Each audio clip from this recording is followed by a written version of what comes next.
I love a story where somebody heads to a place, I'll just go there for a short time. Maybe it's for a week visit or a month visit, and then decades later they're still in that country.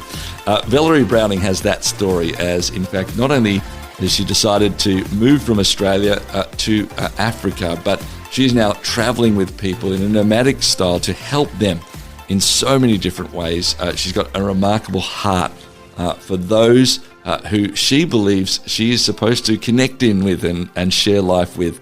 Looking forward to sharing her story with you today on the program. She's the author of the book, Maalika. Valerie, thank you so much for taking the time to chat to us. Hi, how are you, Clayton? I'm doing well, thank you, and it's fascinating to read a bit about your story and find out a bit about you, and it's great to be able to have a chat with you today too. Can you describe yourself for perhaps someone who says, you know what, I don't actually know who Valerie Browning is?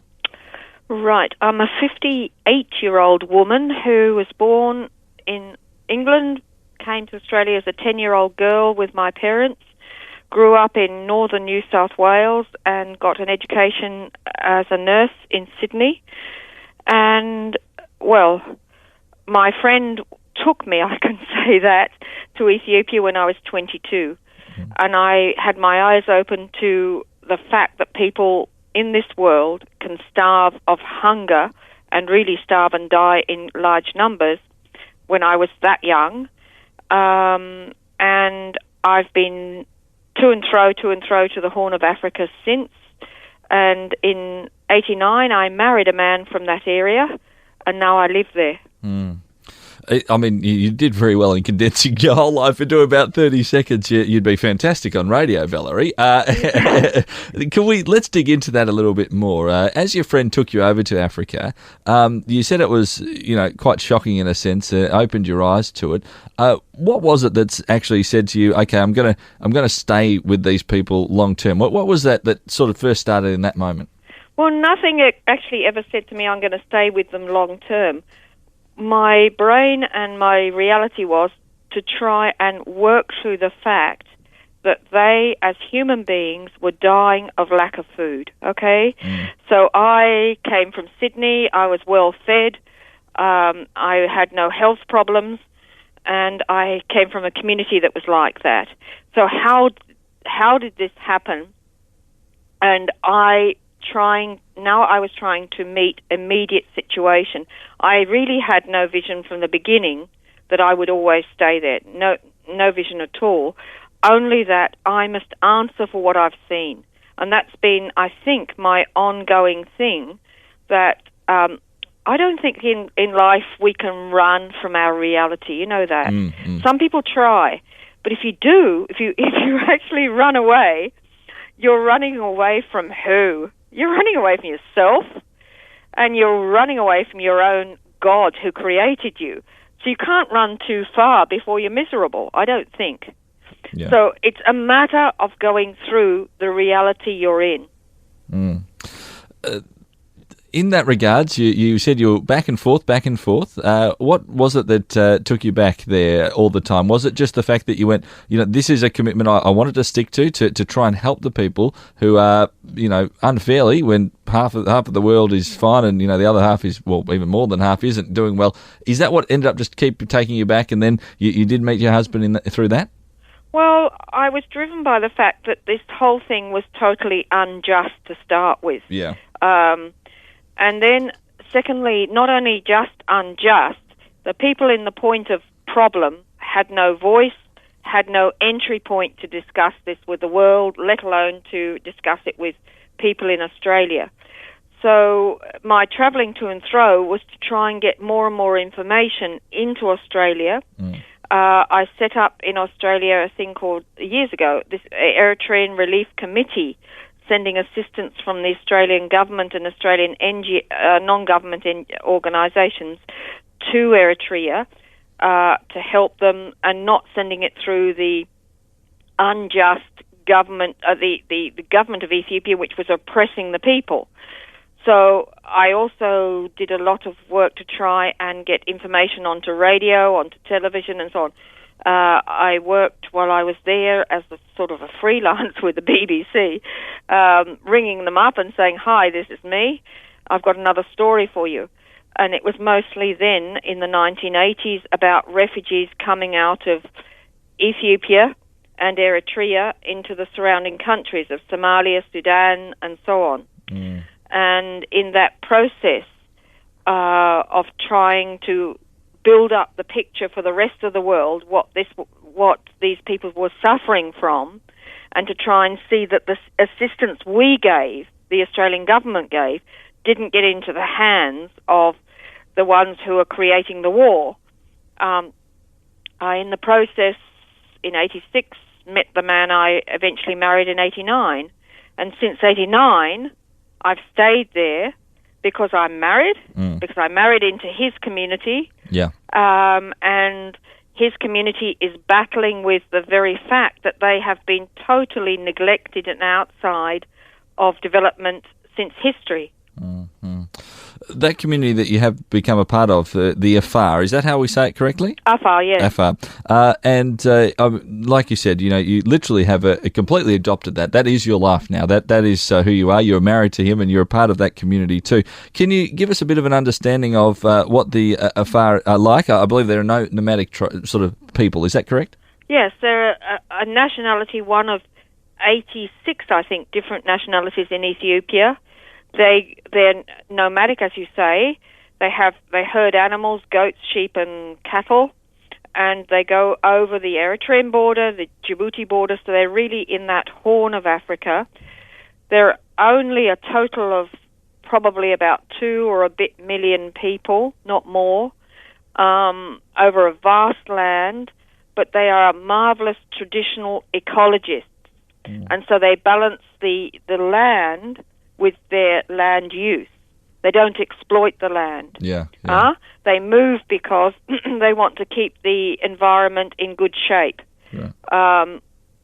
And all in all, they live as a community.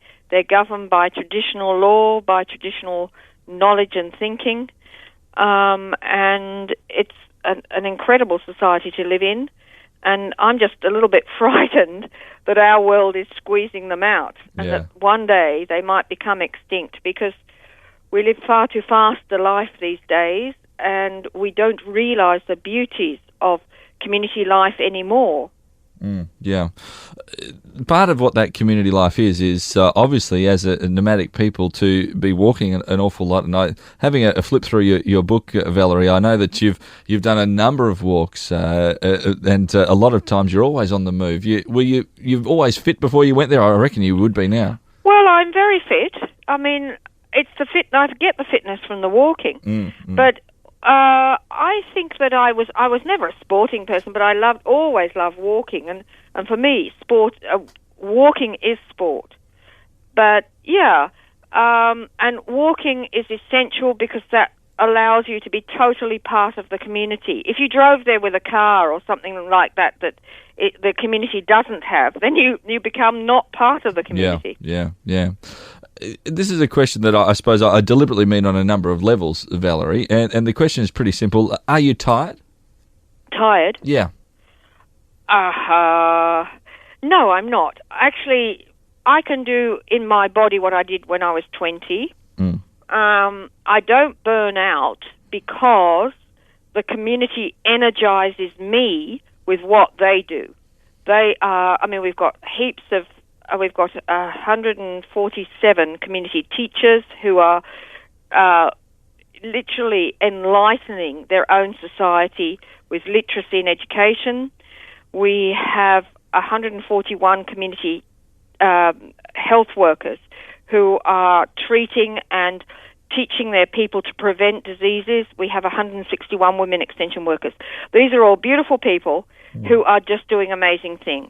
Yeah. And then if you look at the great picture, all this is the hand of God, the work of God, the people of God. So, how do you become tired? Who are you in the first place? What are you whinging about? The point is, I'm only one in a very vast picture. Yeah.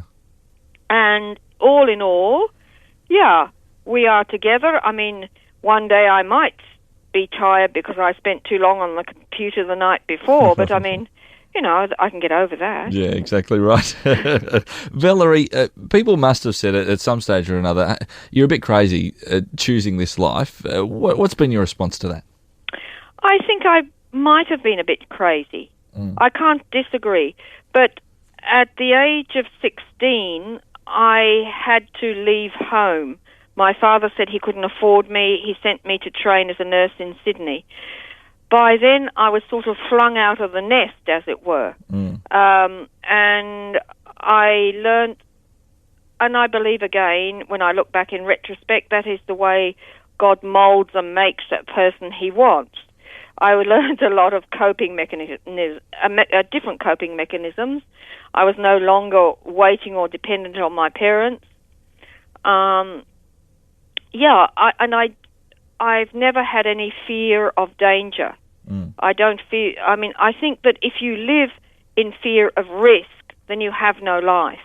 Because what is life after all? If you want to be so mollycoddled and so protected, well, you may as well live in some coffin or something, which is, because life is real, and if something happens to you, well, so be it.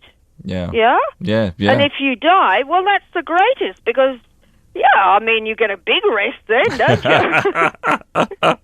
Valerie, you've mentioned God a few times, and I know you're a Christian woman. You're married to a Muslim man as well. That must have been something that people have perhaps queried and questioned, and maybe even yourself has questioned at times. I know one of your theories is you're not there to try and convert each other in the marriage, are you? Absolutely no. My husband has this weird sense of humour where he tells people, if she's right, she'll grab me and pull me in. And if I'm right, I'll grab her and pull her in. That's his way. It's naughty, isn't he? But basically, we respect each other totally. And he has shown me plenty of times his extreme loving respect in that way, because he's helped me to find Christians to communicate with and so on. Now, whether I should or not be in this marriage, I have fought with God. I can honestly say I've said to God, let me out. Let me out of this. And somehow God has always said, no, whatever, I will look after you, I will protect you. So in the end, my spiritual mentor and my spiritual protector is God himself. I live where there is no church. I live where there are no other Christians around me, except for my daughter now, the 17-year-old. Okay. So, it's far away, but you're not far away if God is with you every minute of the day either. Yeah. So, I think we make more of things than we should. And I don't think we trust God enough that God has got... why do we limit God so much? That's what I want to know. Yeah. Valerie, you've got a real heart for caring for people. You've been trained as a nurse, and I know from flipping through your book, you've got a massive heart to reach people with the health benefits that they need and require and deserve, especially throughout the Horn of Africa there as well. When we ask the question, what's the point to your life? I'm assuming that it includes some of those health benefits, but is there something more as well? If I, through my life, can demonstrate the love of God, which I know as a reality every day of my being, then let me do that. If it's through health work, that's fine. If it's through having a good time and enjoying a company of somebody, then that is also fine to me. Yeah. So, yes, I just think that we should share what we have with others in every respect. Yeah. And I have been, not just blessed. I think I am highly, highly privileged. I think I am more privileged even than my own siblings here in Australia, because I have been invited and I live in the house of poverty. And that has taught me the amazing wealth and riches of life well beyond any material possession. If I can continue on to give as much as I get. I get tremendously, you know. Yeah. Valerie, I've got two final questions I want to ask you. One is, if God allowed you to go back and redo your life over, would there be anything that you would change, or would you walk the same path? My, what a question, man.